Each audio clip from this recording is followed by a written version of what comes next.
அப்பா எப்படிதான் அந்த தெரியலப்பா. எத்தனை ஐட்டம், பூ பொட்டு மூக்கத்தி வளையல் தோடு கொலுசு. இந்த வீட்டுல நிம்மதியா ஒரு வீடு இருக்க முடியுதா? கொலுசு கொலுசு காலு கொலுசு. உள்ள யாரு? பொம்பளை குளிக்கிற இடத்துல எடுவட்ட மேல வளர்க்க மாட்டேன். வடிவு தானே? ஆமா. என்ன உள்ள இருந்து புகையா வருது? அது அடிவ ஒரு எரியுற கட்டில போறவன அதே அங்க வந்து கேக்குறேன். வடிவுக்கு எப்பவுமே தமாஸ் தான். சரி சரி சீக்கிரம் குளிச்சிட்டு வா, சந்தைக்கு போய் உனக்காக ஒரு பிரைஸ் வாங்கி வந்துக்கிறேன். இரு வர்றேன். இவன் வேற நம்ம பின்னால.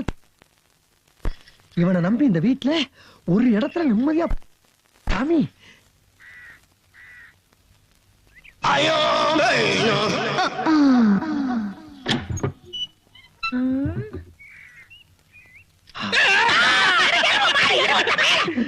பொம்பளை தனியா இருக்கு.